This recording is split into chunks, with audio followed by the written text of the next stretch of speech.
Hello hi friends, ఈరోజు మేమందరం కలిసి నిదానంపాటి శ్రీ లక్ష్మీ అమ్మవారి గుడి దగ్గరికి వెళ్ళామండి.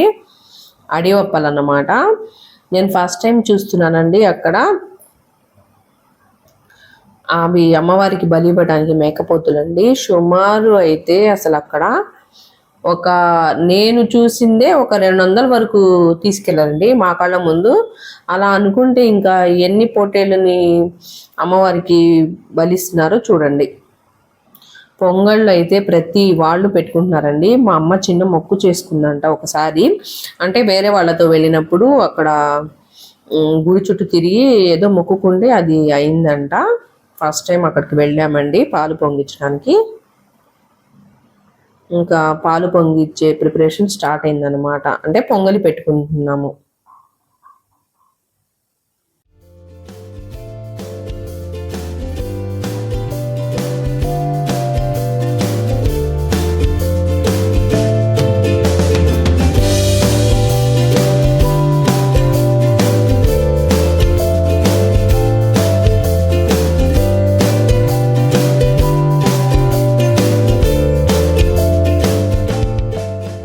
అమ్మవారి పొంగలి అలా పెట్టాలంట. పసుపు బొట్లు అవి పెట్టి ఇంకా అక్కడ వాళ్ళు అందరూ అలానే పెడుతున్నారు.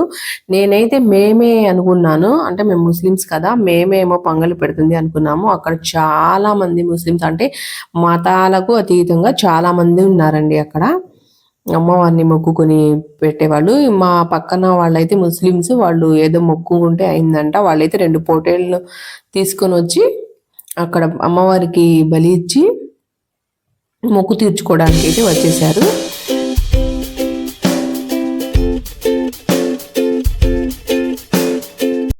నిదానంపాటి శ్రీ లక్ష్మీ అమ్మవారి గురించి అక్కడ కథలు కథలుగా చెప్పుకుంటున్నారండి.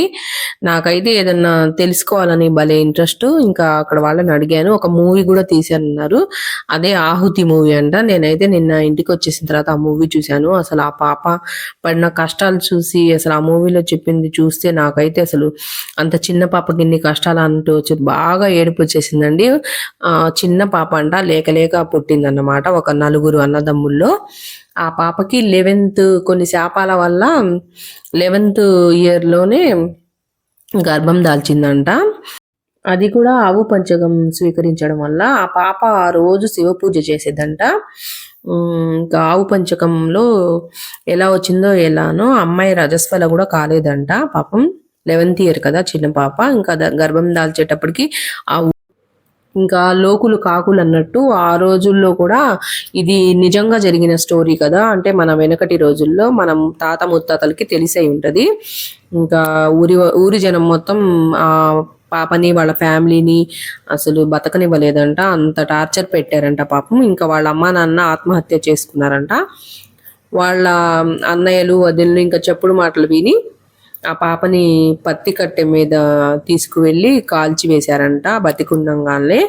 ఇంకా అలా కాలుతున్న కట్టెల నుంచి పాప కడుపులో నుంచి ఒక చిన్ని ఆవు వచ్చిందంట. ఎందుకంటే ఆ అమ్మాయి ఆవు పంచకం స్వీకరించడం వల్లే కదా గర్భం దాల్చింది. కడుపులో అయితే ఒక వెలుగు కనిపించిందంట. అది కూడా చిన్ని ఆవు కనిపించిందంట. ఇంకా ఊరి జనం మొత్తం వాళ్ళు చేసిన పాపానికి చెంపలు వేసుకొని అక్కడ గుడి కట్టించారన్నమాట. ఇంకా వాళ్ళ అన్నదమ్ములు కలిపే కదా ఆ పాపని కాల్చివేసింది. ఇంకా వాళ్ళ అన్నదమ్ములు అయితే ఒకళ్ళు కుష్టువ్యాధి వచ్చి, ఒకళ్ళు పక్షవాతం వచ్చి, ఒకళ్ళు మంచాన పడి చనిపోయారంట. వాళ్ళ ఫ్యామిలీ మెంబర్స్ అందరు అక్కడే. ఇంకా ఆ పాప అక్కడ సిలైపోయిందంట. ఇంకా అందరూ కలిసి, తను చనిపోయిన రోజు అనుకుంటా, బేబీ తెలియదు నాకైతే. ఇంకా ఆ రోజు అమ్మవారికి ఈ పొంగళ్ళు, ఈ పొటేలు బలి అలా ఇస్తున్నారన్నమాట. అసలు అక్కడైతే చాలా బాగా, అసలు ఎంతమంది జనాలు వచ్చారంటే అండి, లక్షల మంది ఉన్నారంటే నమ్మండి. ఓన్లీ ఆదివారమే. ఇంకా అమ్మవారి తిరణాలకైతే ఎంతమంది ఉంటారో ఇంకా ఆలోచనకే చెప్పలేమన్నమాట. అంతమంది జనం ఉన్నారు అక్కడ.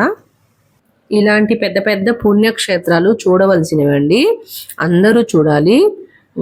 మీరు మేము అనే తేడా ఏం లేదండి.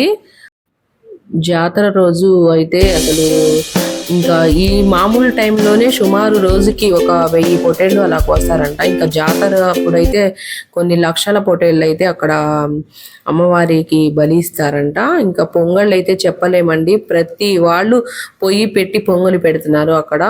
అసలు ఎంతమంది ముస్లిమ్స్ ఉన్నారో నేనైతే చెప్పలేను మాటల్లో. అమ్మవారి గుడిలో కూడా నేను ఇందాక చిన్న వీడియో క్లిప్ తీశాను, చూశారు కదా.